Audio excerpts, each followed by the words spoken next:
Olá!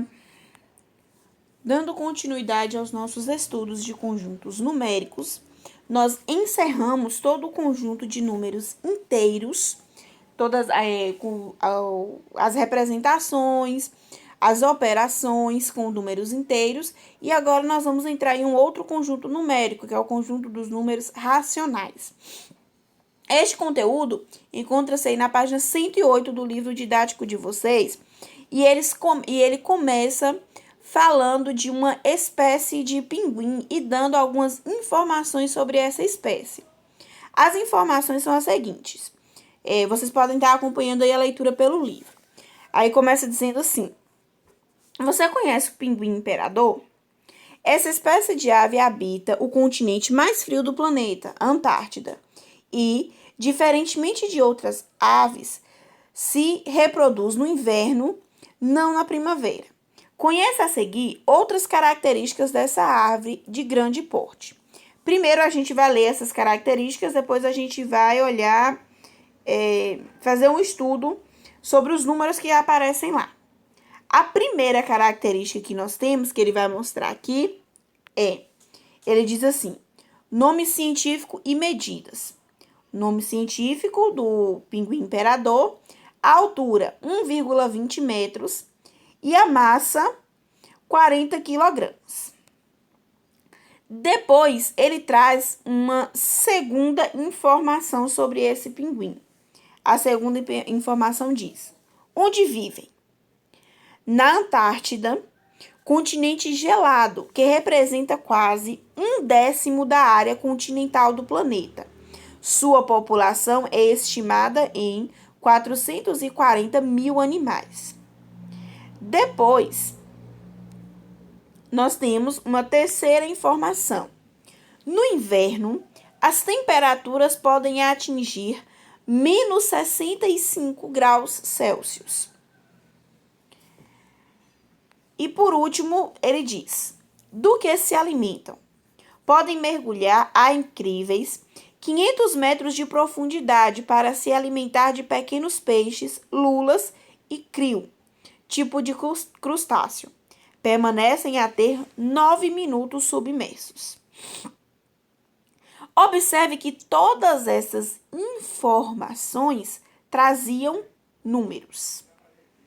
Aí ele vai dizer que, para caracterizar o pinguim imperador, utilizamos as informações baseadas em números como 40, que é a massa dele, 440 mil, que é a quantidade de pinguins dessa espécie, menos 65, que é a temperatura mais baixa que o local onde eles vivem podem chegar, 500, que é a profundidade que eles podem mergulhar, e 9, que é o tempo que eles podem ficar submersos.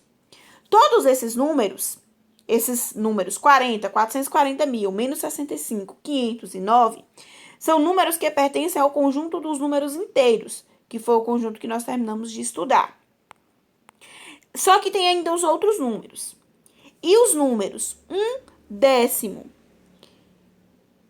que representa a parte, quando ele falou lá na segunda informação, esse 1/10 representa a Antártida, que é o local onde eles vivem. Essa Antártida aqui, ela representa 1/10 do planeta. Ou seja, se a gente pegasse o planeta e dividisse em 10 partes iguais, uma parte dessa seria a Antártida. E o 1,20, que é a altura do pinguim, a que conjunto numérico pertence? Nós vimos que o conjunto dos números inteiros, eles abrangem os positivos e os negativos. Só que, como o próprio nome já está dizendo, é inteiro. Ele não pode ser decimal. Ele não pode ser fração. Então, esses números, o 1/10 e o 1,20, eles pertencem ao conjunto dos números racionais. O que é esse conjunto dos números racionais? O conjunto dos números racionais são números que podem ser escritos na forma fracionária, ou seja, na forma A sobre B. Então, todo número que eu consigo escrever em forma de fração, ele é um número racional.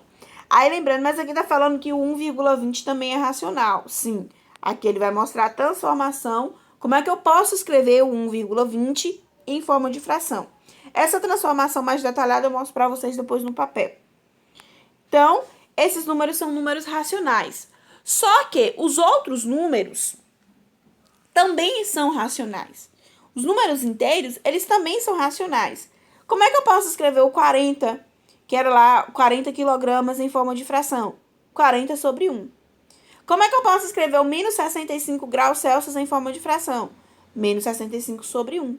Então, qualquer número inteiro também vai ser racional, porque eu posso escrever ele em forma de fração. Então, todos os números que já estudamos agora, naturais, inteiros, frações e decimais, podem ser todos escritos em forma de fração, então são todos números racionais. O conjunto dos números racionais, ele vai dizer aqui, todo número que pode ser escrito na forma fracionária, com denominador e numerador inteiros e denominador diferente de zero, pertence ao conjunto dos números racionais, que indicamos por quê. Ele tem uma letra para poder representar. Os naturais era N, os inteiros era Z. Os racionais é representado pela letra Q. Então, o que é um número racional? Todo número que pode ser escrito sobre a forma de fração A sobre B, sendo A e B números inteiros, e esse B tem que ser diferente de zero, porque não existe fração com denominador zero. Aí vai dizer, os números racionais são usados em muitas situações do nosso dia a dia. A gente usa esses números racionais em situações que a gente nem percebe que a gente está usando, mas a gente está utilizando desses números racionais. Que é, por exemplo, observa essa situação no mercado. Taxa de juros de 2,3% ao mês. Promoções, esses que são anúncios que você vê em lojas, quando você paga a prazo e ele oferece taxa de juros, de aumento ou de desconto. Aí o outro, tem aí na balança 1,25 quilogramas de carne, é um decimal. A conversa entre dois amigos. César, divida 3 por 18 na calculadora. Quanto dá? Aí ele diz, o resultado dá 0,1666 e aí a reticência, que é uma dízima periódica, eu vou falar sobre ela depois também. Aí outra situação da moça lendo o jornal. Nossa, a temperatura mais baixa registrada na Antártida foi de 89,2 graus Celsius. É um número negativo decimal. Então, todos esses números aí são números racionais. Aí a gente faz essa representação desses números racionais na reta numérica. Essa representação na reta numérica e um apanhado geral do que vem a ser números racionais, eu vou mostrar para vocês agora no papel.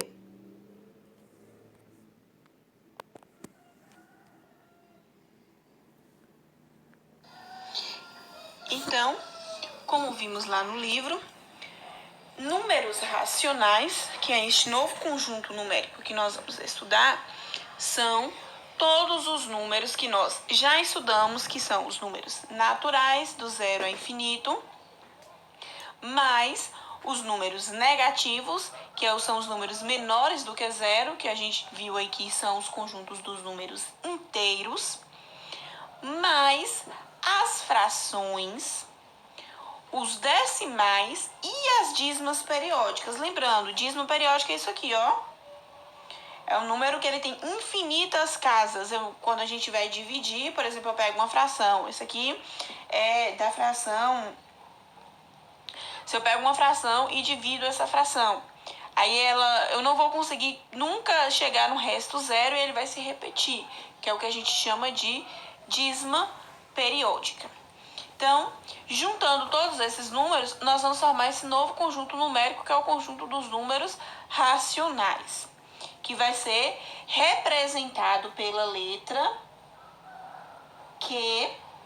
E lá está dizendo que, como nós vimos lá na definição do livro, está dizendo que o número racional é todo número que eu posso escrever sobre forma de fração AB. Sendo A um número inteiro, então, qual a condição? A é um número inteiro, perdão, A e B, deixa eu colocar aqui, A e B é um número inteiro. Porque, por exemplo, eu posso escrever a fração com A e B sendo decimal? Não, eu não posso escrever 2,5 sobre 3. Então, A e B, eles precisam ser números inteiros. E o B tem que ser diferente de zero. A pode ser zero? Pode. Então, A ele pode ser qualquer número inteiro. B pode ser qualquer número inteiro com exceção do zero, que é o que a gente monta na fração, numerador e denominador. O denominador da fração não pode ser zero. O numerador pode ser zero sem problema nenhum. Então, qualquer número que eu consiga escrever nessa forma de fração, ele vai entrar dentro dos números racionais. Aí ele mostra lá o exemplo. E o número 2? O número 2 é um número racional, que eu posso escrever ele como 2 sobre 1. O número menos 3, eu posso escrever ele como menos 3 sobre 1. Por isso que ele é caracterizado dentro dos números racionais. Também. E os decimais? Porque ela fala que acrescentando nos números inteiros os fracionários e os decimais. E o decimal? Como é que eu faço para escrever em forma de fração? A gente vai usar aquela regrinha. Vou colocar um exemplo aqui. Por exemplo, 5,2. Como é que eu escrevo 5,2 em forma de fração? Para me mostrar que um decimal ele também pode ser um racional. Porque para ser racional, eu preciso escrever em forma de fração. Como é que eu escrevo esse 5,2 em forma de fração? Simples. Para escrever o 5,2 em forma de fração, nós vamos fazer. Eu vou deslocar a vírgula até o número ficar um número inteiro. Se eu deslocar a vírgula aqui uma casa, ele vai ficar como 52. Esse 52 vai ser o meu numerador.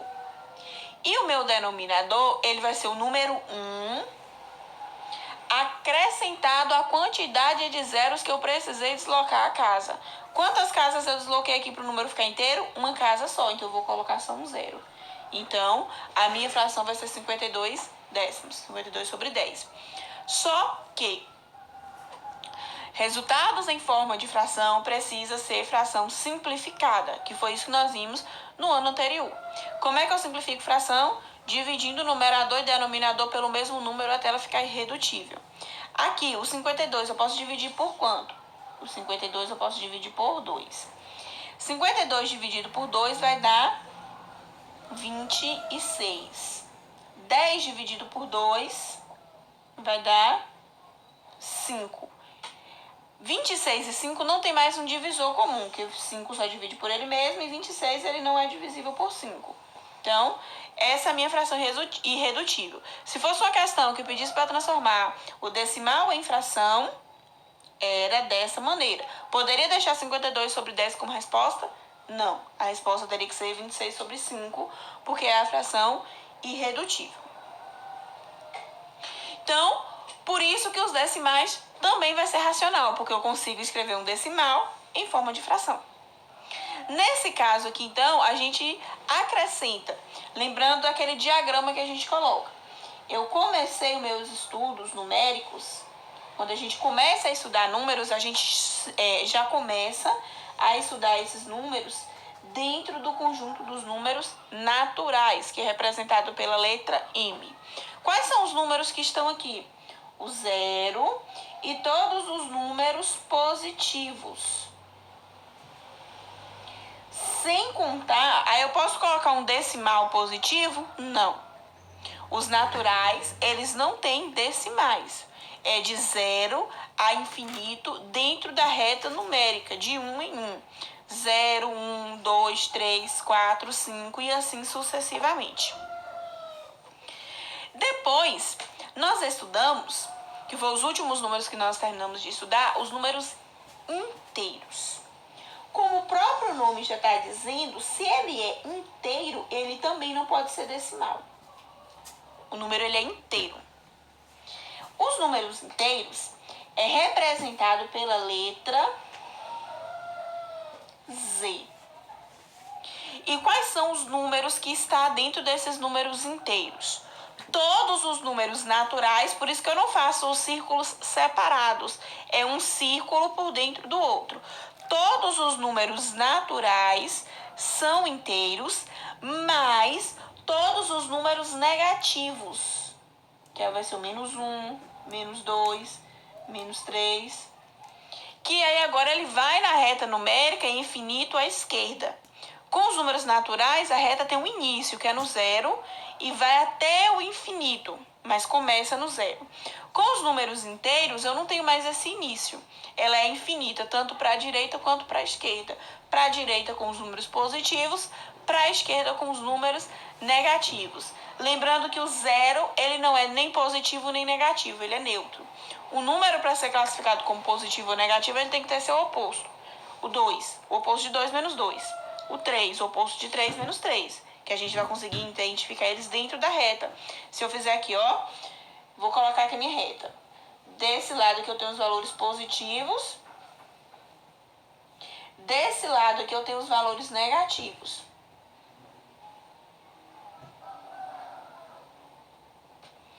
O zero aparece uma vez só, eu não tenho mais zero e menos zero.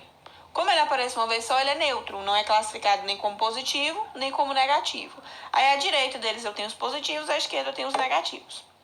Isso é o que a gente já viu. Pronto. Aí agora a gente acrescentou outro conjunto numérico. Esse conjunto numérico agora é o conjunto dos números racionais, que também não está separado do que a gente já estudou. Ele vai ser representado pela letra Q. E quais são os números que pertencem a esse conjunto, que está dentro desse conjunto dos números racionais? Os números que estão aqui dentro são os naturais, que está dentro dos inteiros, que está dentro dos racionais. Então, todos os números que nós já estudamos agora, eles são racionais. Se eu disser assim, número 1, a quais conjuntos o número 1 pertence? O número 1 pertence ao conjunto dos naturais, dos inteiros e dos racionais. O número -5 pertence a quais conjuntos? O -5 pertence ao conjunto dos números inteiros, já que ele não é natural, então eu começo só dos inteiros. O -5 pertence ao conjunto dos números inteiros e ao conjunto dos números racionais. Aí agora se eu faço o 5,2, que foi o que eu coloquei aqui, pertence a qual conjunto numérico? O 5,2 até então pertence ao conjunto dos números racionais, porque os naturais e os inteiros não permitem número decimal. Então, para o conjunto dos números racionais, o que eu acrescentei nele? Além dos naturais e dos inteiros. Além dos positivos e dos negativos, que formam o conjunto dos números inteiros. A gente vai acrescentar neles números decimais. O decimal ele pode ser positivo ou negativo. Eu vou acrescentar neles frações, que também pode ser positiva ou negativa. E vou acrescentar dízimas periódicas. As dízimas periódicas também podem ser frações, que é um conteúdo que vai ser visto depois. Como é que eu vou transformar dízima periódica em fração? Essas dízimas periódicas, elas podem ser positivas e elas podem ser negativas. Então, todos os números que nós estamos utilizando até agora estão todos dentro desse conjunto dos números racionais. E aí depois eu tenho a representação desses números na reta, que foi o que eu falei para vocês que eu ia mostrar aqui. Então eu fiz um apanhado geral do que é um número racional, como é que eu faço para representar eles em forma de fração, como eu já tinha dito. O inteiro, para representar em forma de fração, eu vou colocar denominador 1. A fração, ela já vem a própria representação dela. O decimal, para representar em forma de fração, eu vou fazer dessa maneira, do deslocar a vírgula. E aí, lembrando, e se eu tivesse aqui duas casas, se eu tivesse aqui, por exemplo, 0,23, aí eu ia deslocar a vírgula, duas casas, ia ficar o 23. Como eu desloquei a vírgula duas casas, eu ia colocar o número 1 e 2 zeros no denominador. Então, ia ficar 23 sobre 100. Que aqui já é irredutível porque eu não tenho divisor comum. Então, meu denominador vai depender de quantas vezes eu desloco a vírgula. Desloquei 3 vezes, denominador 1.000. 4 vezes, 10.000. 5 vezes, 100.000. E assim sucessivamente. Pronto. Agora, para representar o número na reta, eu preciso que o número esteja na forma decimal. Aí, por exemplo, eu tenho lá, o exemplo que o livro trouxe lá, esses 3 números para poder representar na reta numérica. 2 decimais e uma fração. Quando o número estiver em forma de fração, eu preciso transformar ele em decimal para me colocar na reta. 11 quartos. Os números racionais, que não são inteiros, que são só racionais, ele vai estar entre um inteiro e outro. Para saber entre quais inteiros ele está, eu preciso dele na forma decimal. Então, quando eu pego aqui 11 quartos, a gente já viu como é que transforma decimal em fração. E agora, como é que transforma fração em decimal? Fração representa uma divisão. Quando eu falo 11 quartos, esse traço da fração aqui é como se ele fosse um sinal de divisão. A fração tem o numerador e denominador, que funciona também como dividendo e divisor. Então, 11 quartos também pode ser lido como 11 dividido por 4. Então, eu vou transformar essa fração em um decimal para poder fazer a localização dela na reta numérica. Como é que a gente transforma a fração em decimal? É só dividir.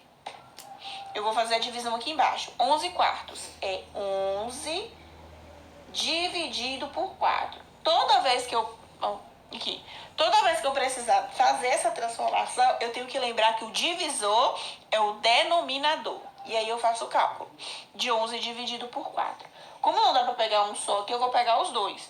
11 dividido por 4, que vai dar 2. 2 vezes 4, 8. E aí eu vou subtrair. 11 menos 8, 3. Resto 3. Posso deixar meu cálculo assim e colocar aquela resposta lá. Quociente 2, resto 3? Não. Aqui a gente vai continuar com o cálculo de decimal, porque eu vou transformando essa fração em decimal. Como é que a gente vai fazer isso? Resto 3 é menor que o divisor, não dá para continuar a divisão. Para continuar a divisão, eu vou acrescentar um zero no resto e uma vírgula no quociente. E aí eu tenho 30 dividido por 4. 30 dividido por 4, quando a gente fizer esse cálculo aí, vai ser igual a 7. 7 vezes 4, 28. 30 menos 28 vai dar resto 2. Aí eu continuo. Não terminei ainda a minha conta. Eu só vou parar se ela dá uma dízima. Quando é que eu sei que dá a dízima? Quando o resto for igual. Aqui o resto não foi igual. Aqui é 3, aqui é 2. Quando o resto for igual e o resultado ficar repetindo, é dízima. Até aqui não caracteriza dízima ainda. Aí eu vou fazer o quê? A mesma coisa que eu fiz aqui. Eu vou acrescentar o zero no resto. Vou acrescentar a vírgula no quociente de novo? Não, porque o número ele não pode ter 2 vírgulas. Não existe o número 2,7,5. A vírgula é uma só. Como eu já acrescentei a vírgula uma vez, aí toda vez eu posso ir sempre acrescentando um zero aqui. E se eu precisar acrescentar 2 zeros, aí eu vou acrescentar o zero no quociente. Se eu tiver que acrescentar mais de um zero. Com um zero só, pronto, eu posso ir acrescentando sempre um a cada vez. 20 dividido por 4, 5. 4 vezes 5, 20. Resto zero. Pronto. Agora eu tenho uma divisão exata com resultado decimal. Terminei meu cálculo. Qual é o valor? Então, a transformação de 11 quartos em decimal é 2,75. Então, 11 quartos e 2,75 é a mesma coisa, representam o mesmo número. Agora eu venho e localizo ele na reta numérica. Ele é positivo, então ele vai estar depois do zero. 2,75 está entre 2 e 3. É maior que 2 e menor que 3.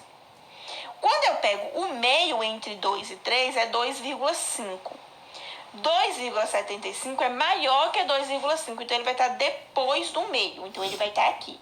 Eu não tenho como colocar uma posição exata. Eu tenho como fazer uma representação de onde ele se encontra. Porque entre 2 e 3 tem infinitos números. Então, não dá para marcar os espacinhos certinhos. A gente vai conseguir fazer uma representação. Eu vou colocar aqui o 2,75? Não. Eu vou colocar aqui o 11 quartos. Porque era a fração que era para ser representada. Eu transformo a fração em decimal para saber onde ela está localizada.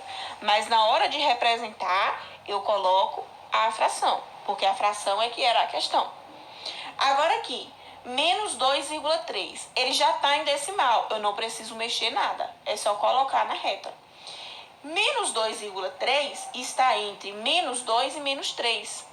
No meio aqui, entre menos 2 e menos 3.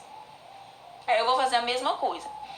No meio é menos 2,5. Menos 2,3 está antes do menos 2,5. Então, eu vou colocar ele aqui. Eu vou precisar transformar ele em fração para colocar aqui? Não. Porque ele já pedia para representar o decimal. Então, o decimal está aqui. A representação dele.